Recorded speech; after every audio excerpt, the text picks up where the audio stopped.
Ladies and gentlemen, it's an established fact that in any elections in Maharashtra, whether it be state elections or Lok Sabha elections, Chhatrapati Shivaji Maharaj always plays an important role. And it's not going to be any different story this time as well, particularly with the collapse of his statue that became a pole plank in a state where it has been linked to Marathi Asmita. But little did we know that the great Maratha warrior would also ignite a mass sangram in the national capital as well. Chhatrapati Shivaji Maharaj is now at the center of a controversy in Delhi. This after India's premier institute, JNU, has said that it is planning to start a center of excellence named after him. The School of International Studies has planned to launch the Shivaji Center in the upcoming session. The initiative will be supported by the Maharashtra government, which, remember, is already under fire for the collapse of the Shivaji statue in Sindhudurg earlier this year, and is now seeming to be doing some damage control with this move ahead of the elections. So the Shivaji Center at JNU aims to deepen students' understanding of concepts like Akhand Bharat and Shivaji's struggle for Hindvi Swaraj. The center also focuses on key areas such as Maratha military history, Shivaji's naval strategies, and guerrilla warfare. However, the initiative has faced sharp criticism from the opposition parties, which argue that A, it is politically motivated for the elections in Maharashtra, and B, it aligns with the majoritarian Hindutva narrative of the RSS. The BJP has dismissed these allegations, and the JNU's vice chancellor, on the other hand, too, has asserted that Shivaji is a national icon who should be respected across the political spectrum. Let's listen in.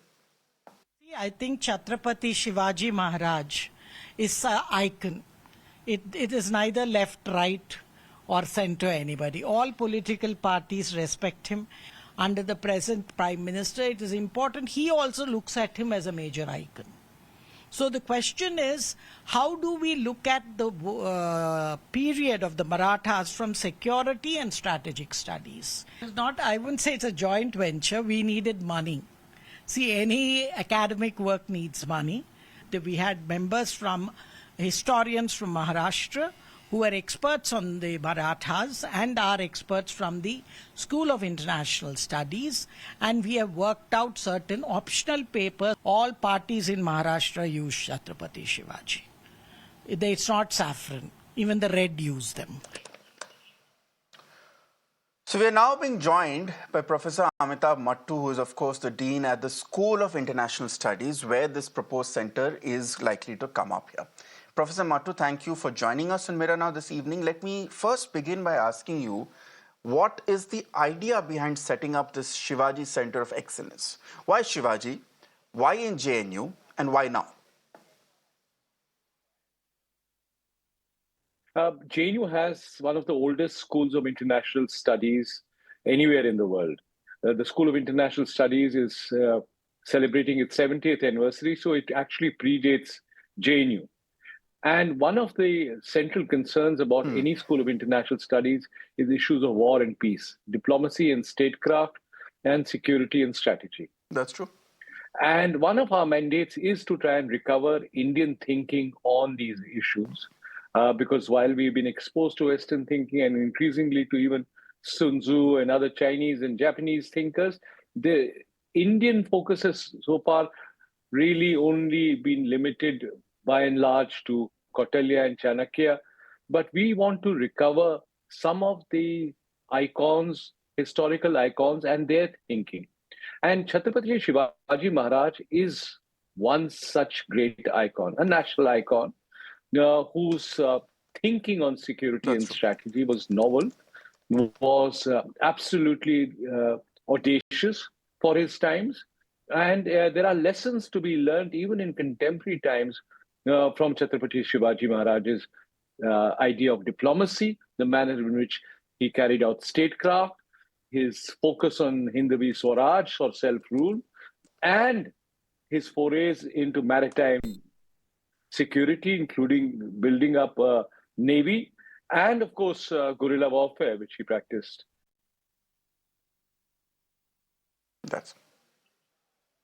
So, Professor Mattu, there are two criticisms that have come in. One being that given that the Maharashtra government is a key driver behind this proposal, it is intended purely with the objective of getting some mileage for the state polls. I'd first like you to come in on this criticism.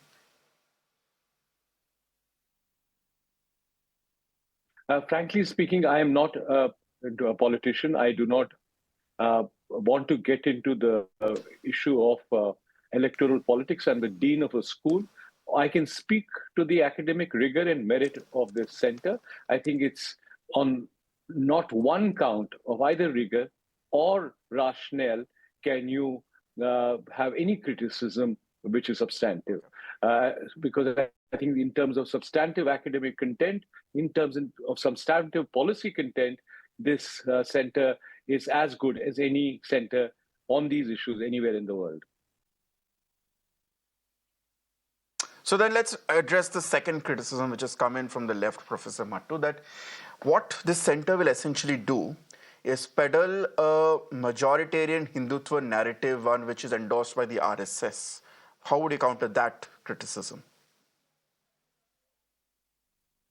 Again, as I said, I do not want this new center to get tainted by any intra-partisan politics or any kind of name calling, because I think Chhatrapati Shivaji Maharaj is far too important a national icon for us to trivialize him or his thinking in any manner.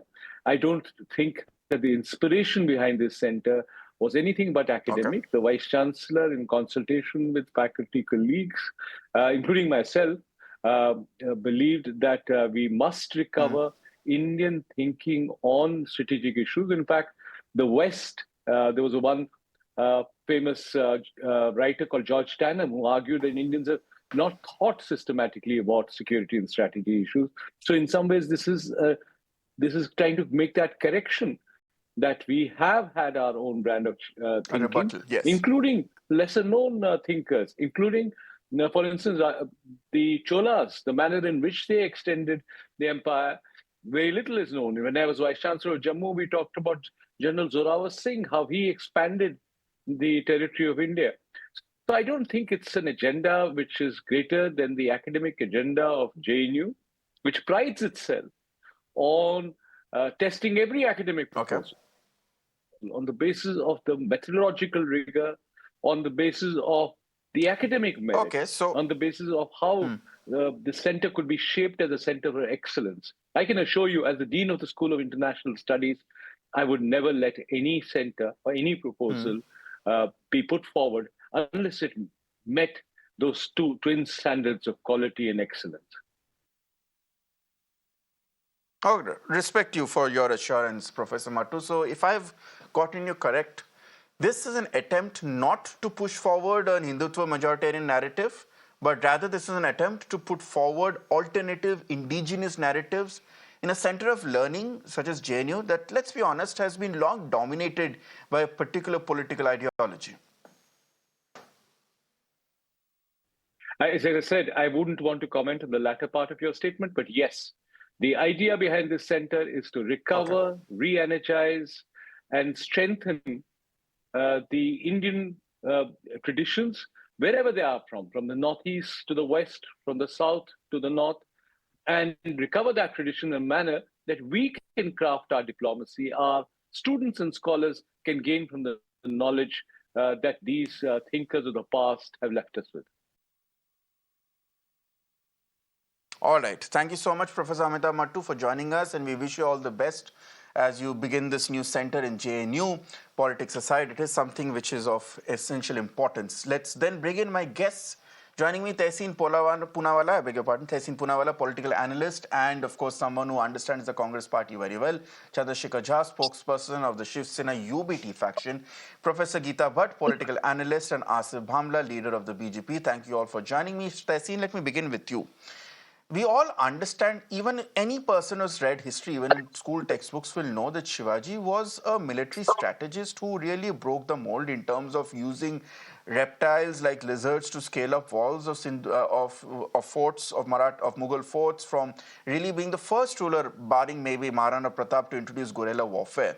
So when a school of international studies starts focusing on people such as Chhatrapati Shivaji in terms of understanding how he changed the game when it comes to military strategies, changed the game in terms of governance and war studies, why should there be any sort of objection coming in from any political party? Thank you so much for having me on the show. Chhatrapati Shivaji Maharaj for us in Pune in Maharashtra is not just a political figure or a king, but he's almost akin to a godlike figure for each one of us. And for us, we've never seen Chhatrapati Shivaji Maharaj in any political terms of this side of the ideology or that side of the ideology, as you rightly said. The story of the monitor lizard and Tanaji and the Sinhagad fort, which is a few kilometers away from my house, from where I'm doing this show right now. But look, this is the question that we need to ask ourselves.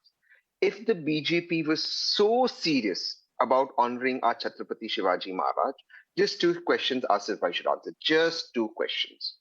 The BJP promised a Pratima of Shivaji Maharaj in the middle of the Arabian Sea. 11 years they've been in government, both in the union and in the state. Where is that? They've not moved a wave on that. This Pratima of Shivaji Maharaj, which was inaugurated by the Honorable Prime Minister last year, you know, and you reported on it, Mirror Now, how it was mired in Yeah. corruption, this image that you're showing, and how it broke down. The Prime Minister has since had to apologize for it. Don't use our God's name for your cheap politics. We think everyone should learn about Shivaji Maharaj. He was the most secular king. He was the king who had a modern navy. He took the battle to the opposition, and he took on a very powerful opposition and succeeded. But why the time of Maharashtra elections? You could have done this a month earlier, a month later. And even if you're doing this at the JNU, we welcome it. Why are the other projects pertaining to Shivaji Maharaj not yet fulfilled? That is the question they will avoid. They will answer everything but the projects that they have avoided under Shivaji Maharaj's name. That is the question.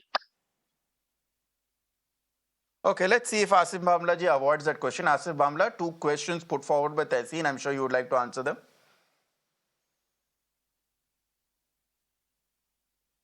No, firstly, let me put this narrative right, that this is a proud moment, that the country's most powerful icon, you know, we've all seen, we've heard, and we grew up with, be it Tehseen, me or anybody. Today, this is being done by the state government and, of course, by the JNU. And this is from the era to understand the concept of Akhand Bharat and the struggle of Hindu Swaraj. But coming back to a situation like this, for an icon like this, which is acceptable by right, left and center, there hasn't to be a timing for any sort of a knowledge arrangement by any government, be it center or the state. So if the government has chosen this to be now, as I don't know if Tehseen wants to refer it as a strategy, but I would certainly not. I mean, if it was not done, it would have been a question mark that why is it not being done? And now that it is being done, so why is it being done?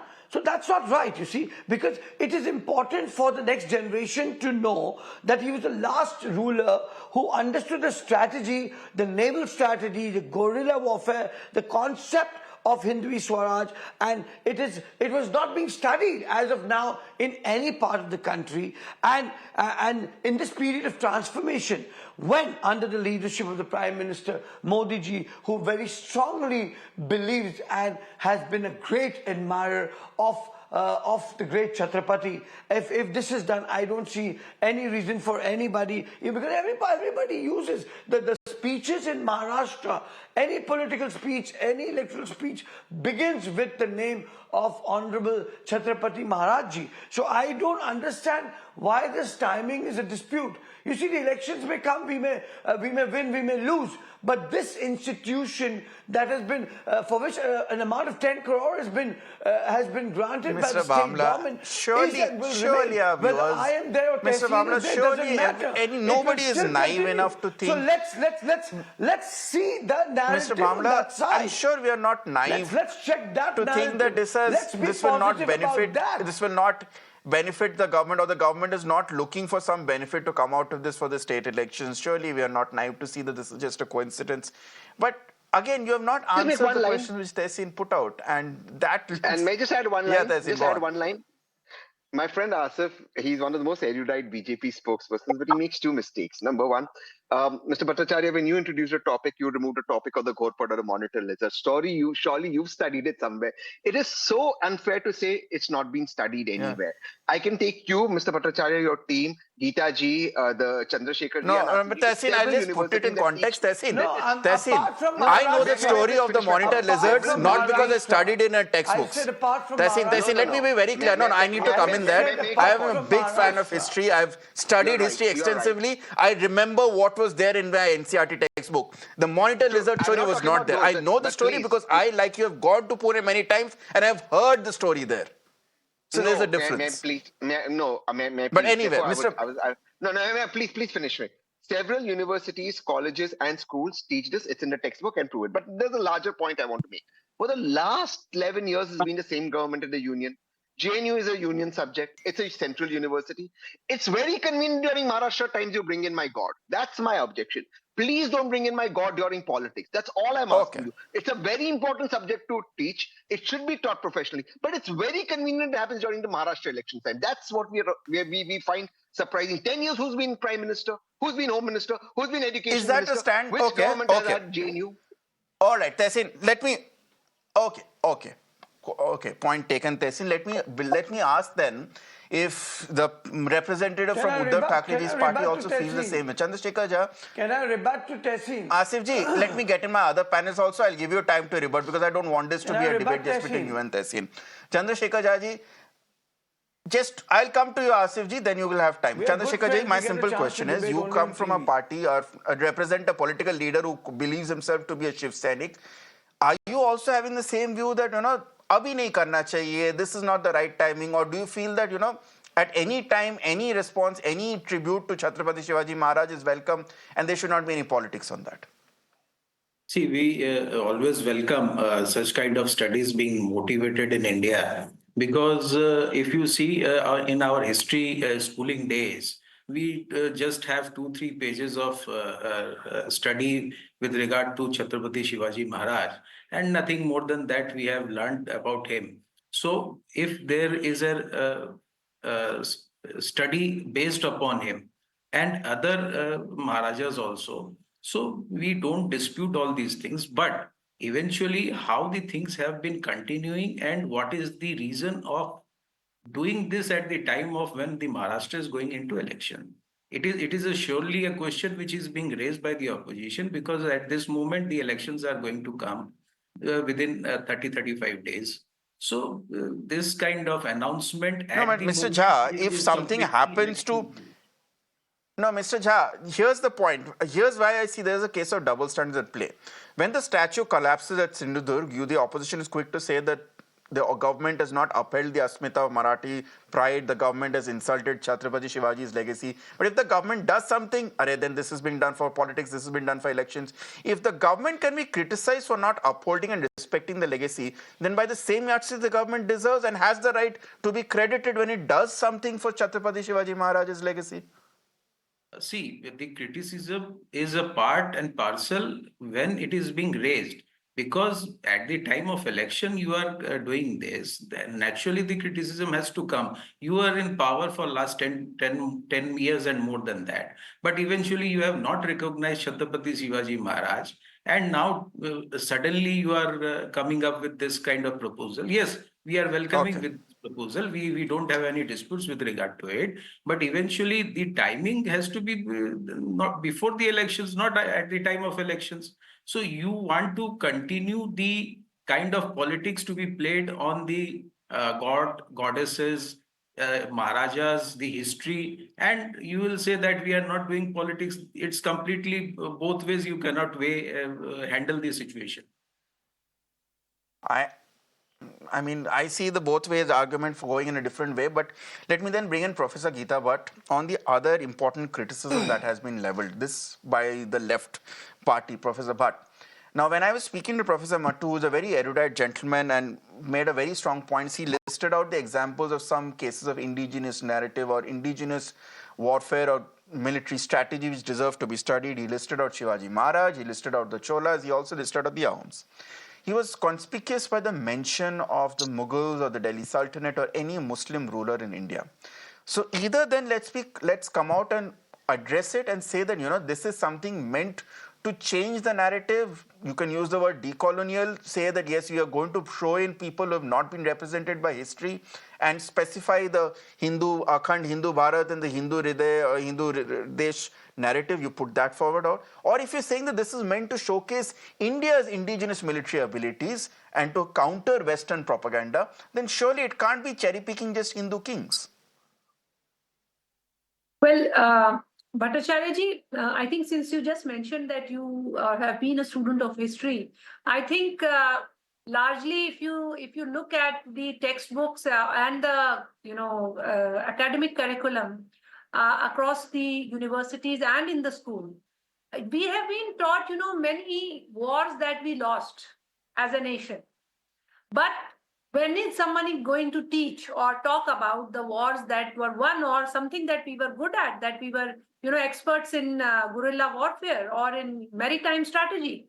So the point here is that the mention of just the Mughal rulers or the other dynasties. No, Geeta those Bhattji, who when you invaded say, India sorry, and Geeta came back Bhattji, here I for mean, this pardon my together, interruption. I just have- wanted to, you said one, Geeta Bhattji, just 1 second. You said when we have lost wars as a nation, which wars are you looking at? If you look at the Battle of Haldigati, who was the nation that lost the war? If you look at the Battle of Panipat, which nation lost the war? The way I see it, it was a war fought between two kings in India.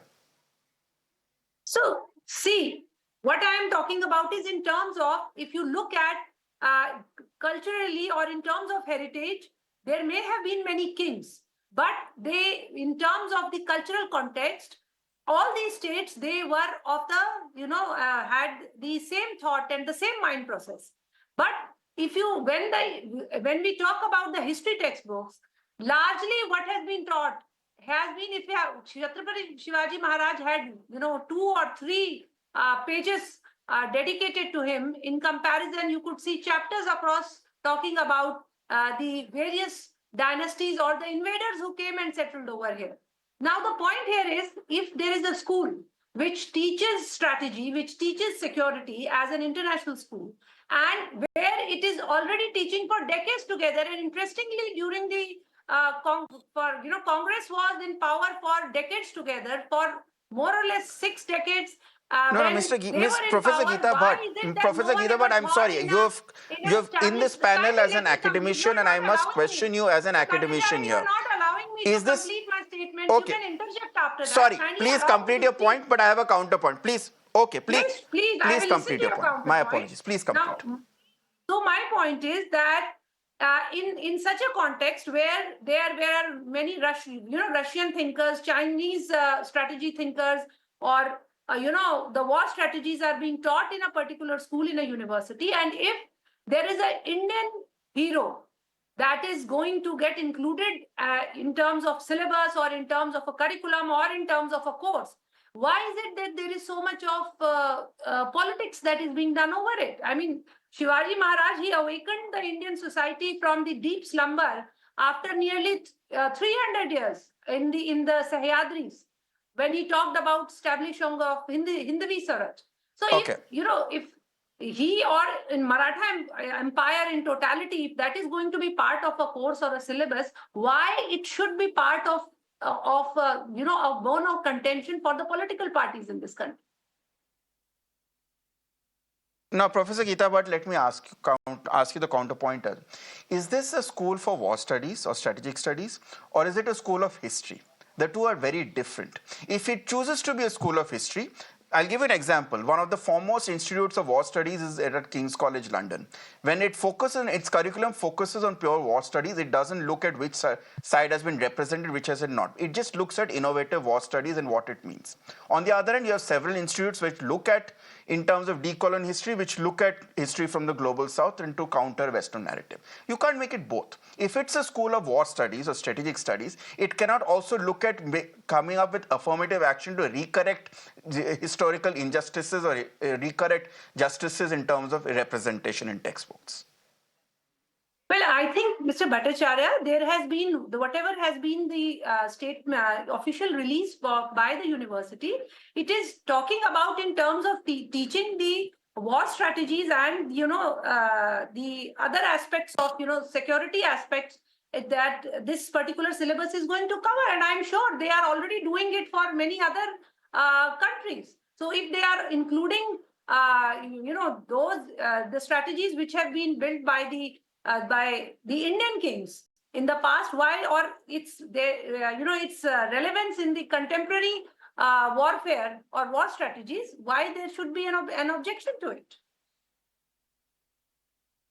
Okay, let me then bring in Asif Bhamla ji, and I'll give him an opportunity to rebut which he wanted to. But Asif Bhamla ji, the criticism which has come in is the fact that that the timing is important because there's a model code of conduct in play in Maharashtra, which is why the government now cannot come up with any sops or any attempts to cash in on Shivaji's legacy. But in Delhi, things can be done, which is why now this announcement has come in Delhi, so that it has ripple effects in Maharashtra, but does not cross the model code of conduct. How would you respond to that? Firstly, let me reply to what my friend Tehseen said, that what was committed about Chhatrapati Shivaji Maharaj's statue in the middle of the Arabian Sea. So I understand that could have been delayed or that could have not happened during its tenure of 5 years. But that doesn't mean that there were no other development projects that happened. It has had the biggest Atal Setu to the new sea link to the coastal road. There have been massive infrastructural developments also. That also cannot be overseen. So if this is not done, the question which Tehseen raised was specifically about projects related to Shivaji. Of course, if this is let me come back. Let me please don't stop my flow. So if this has not been done, of course, we are going to come back to power in Maharashtra. We will do this again in the next government. A. B, what I want to say is that JNU has been a center which creates and it builds a narrative, of issues and of personas and personalities like this. So he's been an icon of the 16th and 17th century. So should this not be used? Why is it being used for the communal or political purposes? Because it's accepted by all.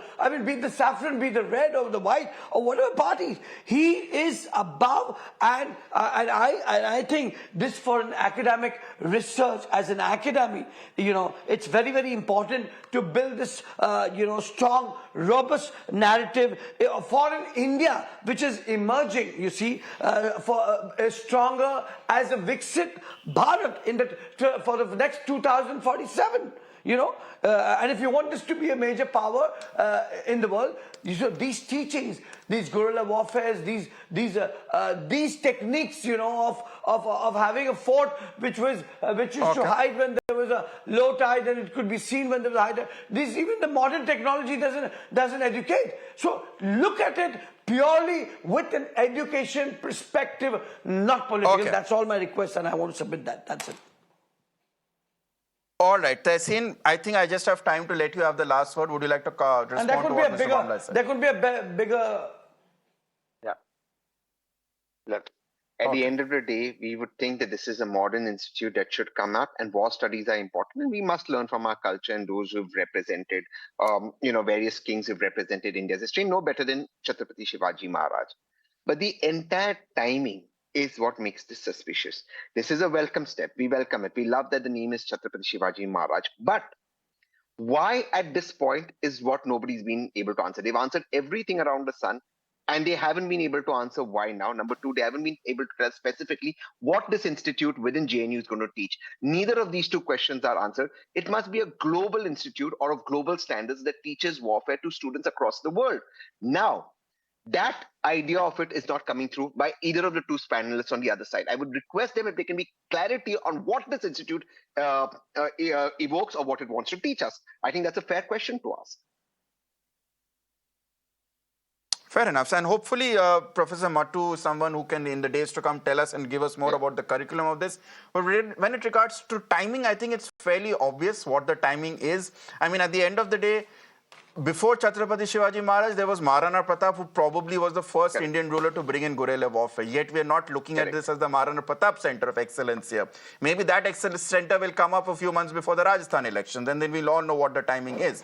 But then again, it's the prerogative of the government to come up with projects which it feels, and no rules have been broken. And at the end of the day, that's the prerogative. If it gets them votes, that's an advantage they have. But one hopes, of course, the larger issue that this Institute of Excellence remains that, and it's not written by politics. Professor Geeta Bhatt, Chandrasekhar Jha, Tehseen Poonawalla, and Asif Bhamla ji, thank you so much for joining me. On the other side, we look at the curious case of Byju's, how a $22 billion unicorn becomes valued at zero in 2 years. Stay tuned to Mirror Now.